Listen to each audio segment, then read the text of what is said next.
नमस्कार, बिहार जंक्शन देख रहे हैं आप और मैं हूं आपके साथ दिव्या वर्मा। आज हम लोग पटना सिटी में मौजूद है और आपको बता दें कि ये वार्ड नंबर 67 है। यहाँ के जो वार्ड पार्षद है मनोज जायसवाल जी हैं उर्फ मुन्ना जायसवाल, यहाँ के लोग इनके नाम से जानते हैं। तो आज हमारे साथ मुन्ना जायसवाल जी मौजूद है और इनसे हम लोग बातचीत करेंगे कि इन्होंने जब से ये वार्ड पार्षद बने हैं क्या कुछ किए हैं अपने क्षेत्र के लोगों के लिए और क्या कुछ आगे ये करने वाले हैं। तो सबसे पहले मैं आपका अपने चैनल में बहुत बहुत स्वागत करना चाहूँगी मुन्ना जायसवाल जी। धन्यवाद। मुन्ना जायसवाल जी, मैं आपसे ये जानना चाहूँगी कि आपने कब वार्ड पार्षद का चुनाव जीता था? मैंने पहला टर्म जो चुनाव जीता था 2012 में। 2012 में? अच्छा, तो जब आपने वार्ड पार्षद का चुनाव लड़ा था तो क्या सोचकर लड़ा था कि क्यों हमको वार्ड पार्षद का चुनाव लड़ना है, क्या करना है? एक्चुअली जैसे मेरे बाबूजी भी पहले वार्ड पार्षद रह चुके थे। अच्छा। तो उन्हीं से उनके साथ भी रहते रहते थोड़ा सा हम लोग को भी लगा कि पापा जी थे तो थोड़ा क्षेत्र में मन में विचार आया कि हम भी लड़के देखें। तो मेरा मन में विचार आया तो मैंने सबसे पहले अपने क्षेत्र का भ्रमण किया। बीच में जब लोगों के बीच गया तो देखा कि उस समय पानी की बहुत किल्लत थी। हर एक के दरवाज़ा पे 200 डोल लेके खड़े हैं लोग, लाइन लगा हुआ 200 कि कोई प्राइवेट बोरिंग जिनके पास था कि वो बोरिंग चालू करेंगे तो लोगों को पानी मिलेगा, मिलता था पहले। तो मेरे दिमाग में आया कि पहले ऐसा ना हो कि सबसे बड़ा समस्या अगर जनता हमको अगर चांस देती है तो मैं पानी का समस्या को दम वार्ड सरसों में पानी कर दूँगा। मेरा पहला लक्ष्य था। और उस लक्ष्य को पहले मैं चुनाव जीतने के पहले मैंने 5 समरसेबल बोरिंग करवाया और जहाँ जहाँ बोरिंग करवाया वहाँ की जनता ने मुझे पर्याप्त वोट, जहाँ पर 500 वोट खुला वहाँ से 470 वोट हमको दिया उन लोगों ने। और जब जीत के आए सबसे पहले तो एक भी बोरिंग नहीं था, जो बोरिंग था वो भी ख़राब स्थिति में था। तो मैंने सबसे पहला एक बड़ा बोरिंग 1 करोड़ 10 लाख रुपया का कृष्ण गौशाला में, बहुत जगह भी नहीं था, काफ़ी मदद के बाद बोरिंग को हमने चालू करवाया। जब वो बोरिंग चालू हुआ तो पूरे बार में पर्याप्त लोगों में बहुत खुशी का लहर हुआ कि पानी के लिए जो दूसरे के दरवाज़ा पर जाते थे उनको घर पे पानी मिलने लगा। जो पानी नीचे से लेते थे उनके घर के दरवाज़ा 2 तल्ला पर पानी ऐसे ही जाने लगा। दूसरा फिर बोरिंग मैंने, पानी का किल्लत ख़त्म हो गया फिर हमारे वाले में। उसके बाद 2 बोरिंग, और जब दूसरा 17 से 22 में जीत के आया तो 2 बोरिंग फिर हम करवाए। एक कैमासी को किला रोड में, कैमासी को बिजली ऑफिस के पास, और तीसरा जलान स्कूल में भी बोरिंग तैयार हो गई है। अगर वो चालू हो जाती है तो उधर के लोगों को भी पानी का समस्या का निदान हो जाएगा। अच्छा, आपने बताया कि आपके पिताश्री भी जो हैं पहले वार्ड पार्षद रह चुके थे, तो आप उनसे इंस्पायर होकर वार्ड पार्षद के चुनाव के लिए लड़े थे या फिर आपने लोगों की परेशानी देखी कि उनके बीच में क्या परेशानी है, उसके लिए आपने वार्ड पार्षद का चुनाव लड़ा? मैंने पहले तो ये बता दें कि पापा जी पार्षद थे तो मन में एक रहता था कि पापा जी किए हैं, देखते थे लोगों के बीच में सेवा का भावना, उनका सेवा का भावना ही रहता था। जब वो निकलते थे क्षेत्र में तो उस समय तो पर्याप्त मने राशि भी नहीं था उस समय तो वार्ड पार्षद का काम था सिर्फ मोहर और सिग्नेचर करना और नाली साफ करवाना है, बस यही था।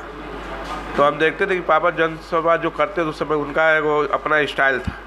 जब वो चलते थे तो उनका मोहर और पैड जेबी में ही रहता था, लोग रास्ते में चलते चलते मोहर मार देते थे। तो भावना हम देखे थे कि जनसेवा करते थे। तो फिर बीच में हम भी घूमे तो लगा कि नहीं भाई पानी उनी का दिक्कत है, अगर जीत के आ जाते हैं जनता हमको मौका देगा, और जनता ने हमको मौका दिया। हम जनता के, अब तो जनता बताएगी कि हम कोई नेता बन के नहीं, हम वार्ड 67 का बेटा ही बन के काम करते हैं। ये नहीं कोई कह सकता कि हम नेता हैं। आज भी वार्ड 67 की जनता जब तक चाहेगी, ये मेरा अपना चीज़ नहीं है, ये जनता मालिक है इसकी, इनके मूल रूप से मालिक जनता है, ये मेरा अपना प्रॉपर्टी नहीं। जब जनता जब तक चाहेगी जब तक हम हैं, जब तक सेवा करते रहेंगे। अगर जनता नहीं चाहेगी तब भी हम लोगों को सेवा करते रहेंगे। आपने बताया कि जो पानी की समस्या थी आपके क्षेत्र में काफ़ी समय से थी और लोगों को काफ़ी इसकी वजह से परेशानी होती थी, उस टाइम पे आपने अपना काम दिखाया और उस समस्या को दूर किया, तो उस समय आपको कैसा लगा होगा कि जनता हित के लिए मैंने कुछ किया है? एकदम लगा, जनता बता तो रहे ना कि जनता के हित के लिए कोई कुछ बॉल लगवा रहा था, कोई कुछ लगवा रहा था। हम कहा कि सबसे बड़ा चीज़ तो आदमी को जनता का है कि खाना मिले चाहे नहीं मिले, लोगों को पानी सबसे बड़ा मूल्य। और मैं इस पानी को भरसक मेरा प्रयास रहा है कि हर एक घर तक तो मैंने पहुंचाने की कोशिश किया हूं। अगर जो बचा हुआ है तो मैं भरसक प्रयास मेरा रहेगा कि घर के 2 तल्ला तक तो कम से कम पानी जाए लोगों को। घर में ही पानी नहीं जाए, घर के 2 तल्ला तक, जिनके पास 1 तल्ला 2 तल्ला मकान है, उनके 2 तल्ला तक मैं पानी पहुँचा कर रहूँगा, जो बचे हुए यहाँ पे भी। जब से आप वार्ड पार्षद है, पानी की समस्या की हटाने की वजह और आपने क्या क्या किया है अपने क्षेत्र के लोगों के लिए? अपने क्षेत्र के लोगों के बीच में जैसे राशन कार्ड की समस्या थी, हाँ।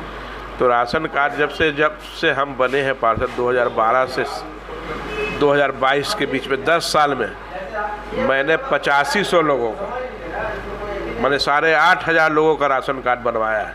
अब मेरा भरसक प्रयास है कि एक एक घर, अगर मैं चुनाव में अगर घूमने जाऊं तो कोई ये न मुझे कहे कि मेरा राशन कार्ड नहीं बना है। मेरा भरसक प्रयास है कि 95% लोगों का मैंने राशन कार्ड बनवा दिया है। बाकी जो 5% बचे हुए हैं उनका भी मेरा भरसक प्रयास है कि मैं उनका भी राशन कार्ड बनवा ही दूँगा। आगे कुछ क्या प्लानिंग है? अगर आप वार्ड पार्षद फिर से बनते हैं तो आगे और क्या करने वाले हैं क्षेत्र के लोगों के लिए? मेरा आगे का प्रयास ये है, रोड नाला तो सब बन गया है करीब करीब,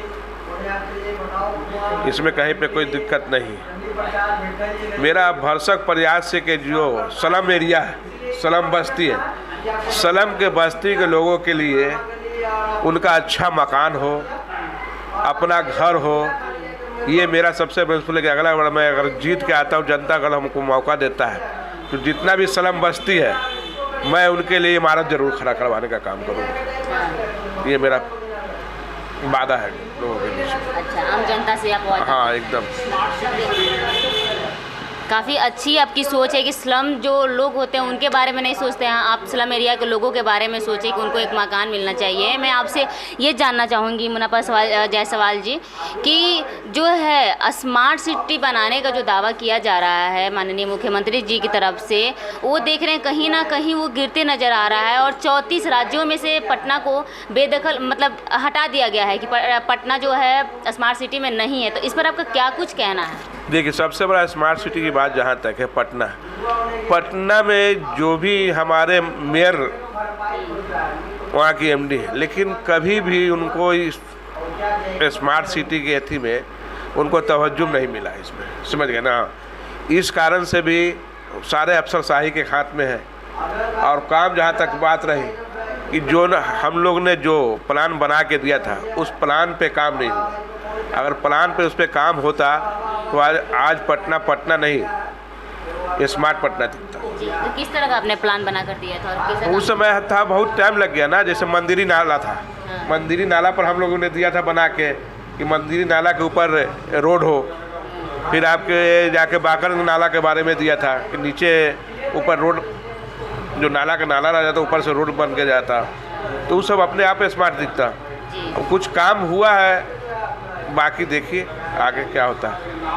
जो है देखते हैं कि जगह जगह पर कचरे पड़े रहते हैं, बाथरूम शौचालय बना दिए जाते हैं रोड पे, लेकिन उसको सफाई के लिए कर्मचारी नहीं रखे जाते हैं और स्मार्ट सिटी बनाने का दावा किया जाता है। हम बार बार करें कोई भी काम हो, जैसे आपका शौचालय हो, यूरिन हो, ये सब में सब जब तक व्यवस्था जो है, मेरा मतलब है कि जो भी काम हो, काम से पहले उसका प्रोग्राम बने। समझते, मैं बार बार कहता हूँ कि अपना टंकी हो, एक टंकी हो। अब जहाँ पे शौचालय है तो अपना जैसे शौचालय के हर एक 2 घंटा के बाद टंकी जाए अपना पानी वाला सलम का, सब हर एक जगह पर स्कूल नहीं है कि हम बोरिंग करवा सकते हैं, क्या थी तो एक टंकी है और टंकी जाए, उसमें सफाई कर्मी हो और जाकर उसका अच्छी तरह से साफ़ सफाई करे, जहाँ कि और शहरों में होता है। जब 2019 में बाढ़ आया था और पूरा पटना बाढ़ ग्रसित हो गया था, उस टाइम पर आपने कैसे यहाँ क्षेत्र के आपने मैनेज किया था, किस तरह से पानी यहाँ से निकास किया था? देखिए, हम लोग का जो बाढ़ है, पटना सिटी का जो बाढ़ है वो जल जमाव से दूर है। अच्छा। यहाँ जल जमाव कम इसलिए कि यहाँ पे जो है इधर गंगा के पानी की तरफ भी निकल जाता है, कुछ जल्ला की तरफ भी निकल जाता है, वो समस्या नहीं था। लेकिन आने वाला समस्या में जल जमाव का समस्या होने वाला, इसलिए है कि गंगा किनारे जो रोड बन गया है वो ऊंचा बन गया और बीच में डाइवर्सन बना नहीं। तो इस कारण से जो भी पथ जो है, पथ निर्माण के द्वारा जो रोड बनाया गया है उसमें नाला का निर्माण नहीं किया है। तो आने वाला समय में इसकी परेशानी पहले तो हम लोग को नहीं हुआ 2019 में, लेकिन आने वाला समय में वो हमको लग रहा है कि परेशानी होने वाला है, इसलिए हम लोग मांग भी किए हैं। और दूसरा 2019 में है जो बाढ़ आई थी पटना में, वो पटना नगर निगम के द्वारा नहीं आई थी। वो बाढ़ जो आई वो हमारे बुडको के द्वारा जितना भी सम्प हाउस है उनके जो मेंटेनेंस थे करता थे, उन्होंने उसको ढंग से ध्यान नहीं दिया, रात भर सोए रह गए। अगर रात में ही उन्होंने बोरिंग अगर चालू कर देते तो ये झिल्लत नहीं झेलना पड़ता 2019 में। लेकिन हमारे मेयर ने, हमारे कमिश्नर ने मैंने अपने स्तर से भरसक प्रयास करके कुछ समय तो लगा उसमें, इसमें भरसक आखिर काम तो हम ही लोग करवाए, पटना नगर निगम ही करवाए उस काम ये नहीं कि दूसरा संस्था कोई आगे काम किया। काम तो ठीक है, वाहवाही तो बहुत लोग लिए, लेकिन काम को मूल रूप से पटना नगर निगम ने ही उसको दूर किया था। बहुत बहुत शुक्रिया आपका हमारे साथ चैनल में जुड़ने के लिए मनोज जी, धन्यवाद।